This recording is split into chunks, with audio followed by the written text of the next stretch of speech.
오늘 우리에게 주신 하나님의 말씀은 어제에 이어서 사도행전 21장 17절부터 26절까지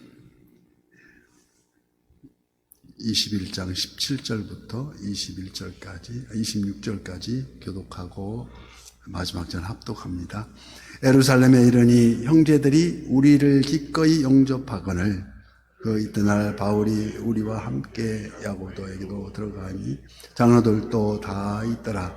바울이 문안하고 하나님이 자기 사역으로 말미암아 이방 가운데서 하신 일을 낱낱이 말하니 그들이 듣고 하나님께 영광을 돌리고 바울더러 이르되 형제여 그대로 보는 나에 유대인 중에 믿는 자 수만 명이 있으니 다 율법의 열성을 가진 자라. 네가 이방에 있는 모든 유대인을 가르치되 모세를 배반하고 아들들에게 할례를 행하지 말고 또 관습을 지키지 말라 한다 함을 그들이 들었도다. 이러면 어찌할꼬 그들이 필연 그대가 온 것을 들으리니 우리가 말하는 이대로 하라. 서원한 네 사람이 우리에게 있으니 그들에게 데리고 함께 결례를 행하고 그들을 위하여 비용을 내가 물고 깎게 하라. 그러면 모든 사람이 그대에게 대하여 들은 것이 사실이 아니고 그대로 율법을 지켜 행하는 줄로 알 것이라.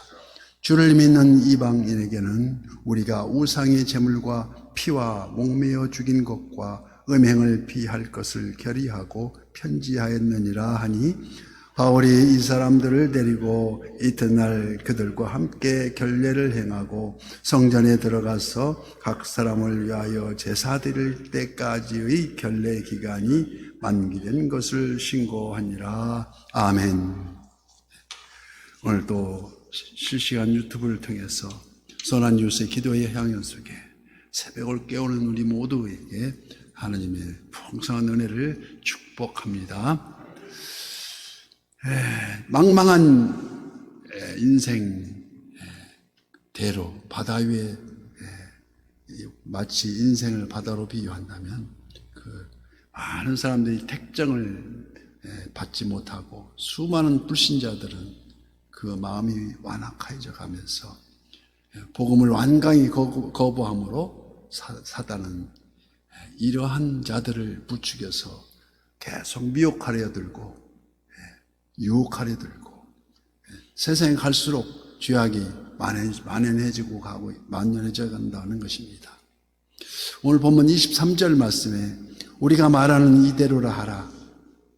서원한 네 사람이 우리에게 있으니 그들을 데리고 함께 결례를 행하고 여기에 결례란 말이 나옵니다. 이 결례란 부정을 제거한다고 하여서 정결케 하는 유대 정통 정결의식을 종교의식을 말합니다. 지금 사도 바울이 예루살렘을 5번째 방문하면서 서원한 다른 네 사람과 함께 결례를 행하게 된 것은 당시 복음에 대하여 굳게 닫혀있는 예루살렘과 로마 전도를 위해서 지혜로운 행동이었다고 합니다. 그래서 율법을 준수함으로써 구원을 얻을 수 있다고 주장하는 율법주의자들이나 유대 교인들에겐 이 의식을 포함한 구약 율법주의자들, 구약 모든 의식은 참으로 중요한 일일 수밖에 없었습니다. 물론 사도 바울이 구약의 율법 전체를 무시하고 그 중요성을 인정하지 않음이 아니요 단지 그리스도의 구속 사역이 성취됨으로 말미암아 그 사역을 예표하는 그림자와 같았던 그런 구약의 의식법을 결코 필요악임을 주장해 왔다는 것입니다. 즉 신약은 구약의 완성이라는 것을 강조했던 것입니다. 바울은 본문에서 결례를 행하기를 주저하지 않고 있습니다. 그 이유는 바로 의식보다는 복음을 전하는 일이 더욱 시급하고 유익한 일이기 때문이라는 것입니다. 그래서 이 또한 불필요한 충돌을 피하기 위해서라 사도 바울은 회심 전이나 회심한 후에나 똑같이 그 방향만 바뀌었을 뿐 이방 선교의 열정만은 전혀 변함이 없이 열심을 냈습니다. 스테반이 돌에 맞아 순교할 당시 핍박의 주도적 역할을 담당했던 그 사울이 바울의 이름으로 이제 다메섹의 회심 후에 수십 차례의 죽을 고비를 남기면서도 결코 복음의 사명을 굽히지 않았습니다. 이러한 사도 바울이었지만 결코 불필요한 충돌을 철저하게 피하고 있습니다. 우리는 간혹 복음을 전한다고 한다면서 그 미명 아래 불신자들과 마치 지엽적인 논쟁만을 벌이다가 서로 다투는 경우도 여러 번 봅니다. 그러나 복음은 결코 변론을 통해서 전해지는 것이 아니다는 것입니다. 디도서 3장 9절 말씀과 같이 그러나 어리석은 변론과 족보 이야기와 분쟁과 율법에 대한 다툼은 피하라. 이것은 무익한 것이니라고 말씀합니다. 즉 믿지 않는 자들에 대한 징치는 오직 주님께 맡기라는 것입니다. 로마서 12장 19절 말씀과 같이 내 사랑하는 자들아 너희가 친히 원수를 갚지 말고 하나님이 진노하심에 맡기라. 기록되었으되 원수 갚는 것이 내게 있으니 내가 갚으리라고 우리 주님은 말씀하십니다. 다만 그들의 영혼을 불쌍히 여겨 오직 복음을 전하는 일에 매진할 때에 그 전도의 열매는 반드시 꼭 맺어지게 된다는 것입니다. 그래서 복음이 부끄럽지 않도록 지혜로운 행동은 자신이 자유와 억제당하는 것을 감수하는 것이 바로 현명합니다. 그리스도인에게는 불신자들이 갖지 못하는 참으로 귀한 자유가 주어져 있습니다. 어떤 자유입니까? 예수님은 당신의 백성들에게 진리이신 성령의 법을 주셔서 죄와 사망의 법에서 자유케 하셨다는 것입니다. 어떤 얘기입니까? 요한복음 8장 32절 말씀에 진리를 알지니 진리가 너희를 자유롭게 하리라. 그러므로 이제 그리스도 예수 안에 있는 자에게는 결코 정죄함이 없나니 이는 그리스도 예수 안에 있는 생명의 성령의 법이 죄와 사망의 법에서 너를 해방하였음이라고 말씀합니다. 그래서 또한 성도는 모든 구약의 율법 의식을 지켜야 할 의무로부터 자유롭게 되었다는 것을 말하고 있습니다.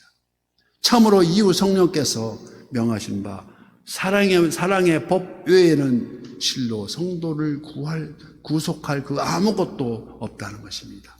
다만 그렇기 때문에 새 계명을 우리에게 주셨습니다. 새 계명을 너희에게 주노니 서로 사랑하라고 말씀하십니다. 내가 너희를 사랑한 것 같이 너희도 서로 사랑하라. 그래서 갈라디아서 5장 1절 말씀에 그리스도께서 우리를 자유롭게 하려고 자유를 주셨으니 그러므로 굳건하게 서서 다시는 종의 멍에를 매지 말라고 말씀하십니다.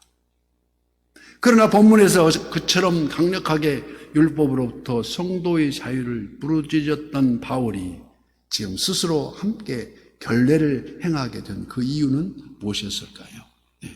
복음이 부끄럽지 않도록 하기 위해서입니다. 잠시 불편을 감수했을 뿐이라는 것입니다. 고린도전서 8장 13절 그러므로 만일 음식이 내 형제를 실족하게 한다면 나는 영원히 고기를 먹지 아니하여 내 형제를 실족하지 않게 하리라고 바울은 당당하게 말합니다.